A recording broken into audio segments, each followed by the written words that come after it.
Okay, we are back at home. All the structures are safe in my neighborhood, and that's all the information I really know about it right now. But let's go look at the North Campground and see what the visual is on any of this. And thank you everybody for the kind words and everything, and I hope I didn't stress anybody out. If you recognize this road from the video, we're actually driving down to where it curves around the corner. That's where you saw it come over, so I was afraid of it coming up into the neighborhood. I'm not going to show you the properties to the right for privacy, but I weed whack all these. I maintain all these directly across the creek here. There's 4 lots. And you can see in this area that all of the locals have volunteered and done as much cutting as they could. And here's some shots here. I don't know if we're going to be able to get far, but you can see the other side of the river has burned. So here we are, we're on the road, and you can see the far side. That's where it jumped the river. If you look here, I just want to show you this. You know, this is the channel of the dried riverbed with some water in it. Here's the neighborhood. I don't want to show you their yards too much due to privacy, but they literally start there, and they were all the silhouettes that you saw in the videos where they were climbing up.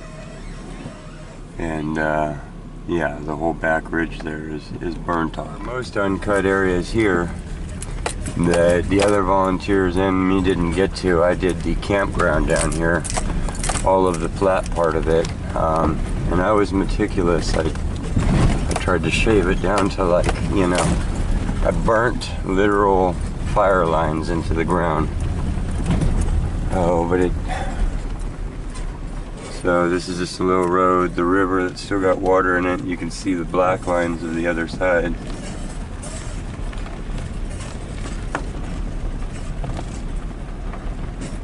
Still green on a lot of those trees. It didn't turn the leaves brown, and they're deciduous, so a lot of those oaks have a chance to drop leaves now and come back.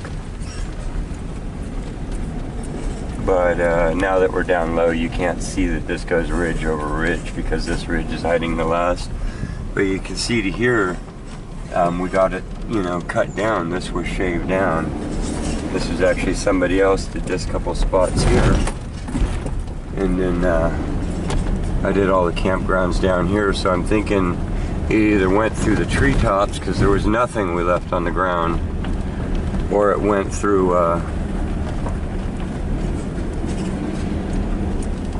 see, it didn't go on the ground here, so it jumped north of here. But we shaved all of this as close as we could, and it didn't go through the trees, and it didn't go through the ground, so this actually held, but it went north of here is what happened.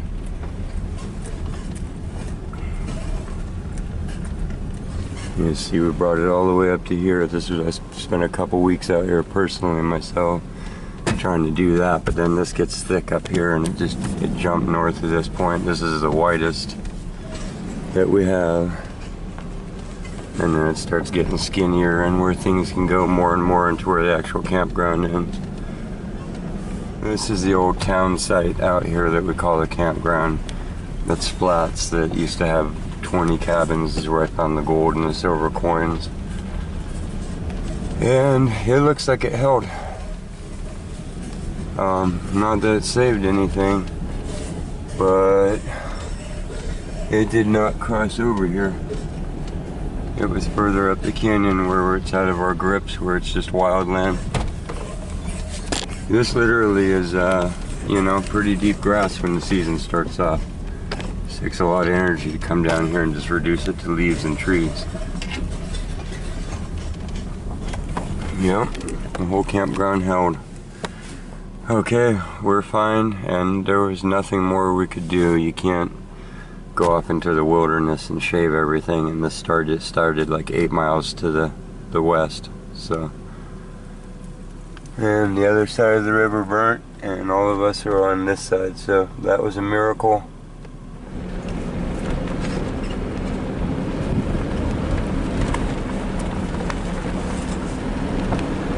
So you can see the pink lines where they laid down the retardant and got it stopped. And it looks like it went downstream, following the other side of the river, and then you can see the Napa and bulk of the neighborhood's built up and over.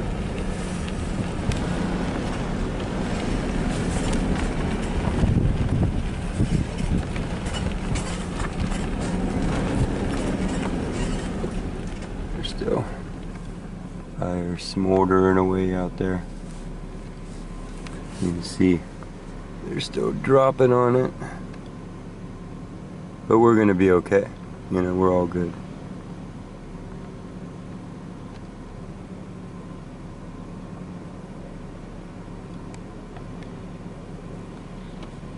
And they're just, this is actually an incredible fire break now. A lot of this is well-used cattle land, so the grass will grow back, and a lot of the green oaks that you see will make it. Here's an aerial view of the bends in the river. You see it burnt down to the gravel and did not cross, and there's houses starting there and moving all up on our side. But we have those gravel bars that kind of save the neighborhood. Better shot downstream. The whole other side, so it just couldn't come down across the gravel, but up here it blew across the whole canyon. You see this golden grass, it didn't actually burn down this and then burn up the other side. It blew from the slope that we're on across. It didn't go down anywhere that I can see so far. It just looks like it just shot stuff straight over there and it caught that on fire. And here's our whole neighborhood sitting out here. And it could have just gone if it came down this slope. And everybody else in California who has lost their properties and lost their homes, I'm sorry for everybody who's been evacuated, for everybody who has had to go through the stress and the trauma and all of the stuff. I'm sorry. You have my empathy. Let us all stick together and be one and be strong. That's all we have. Over and out.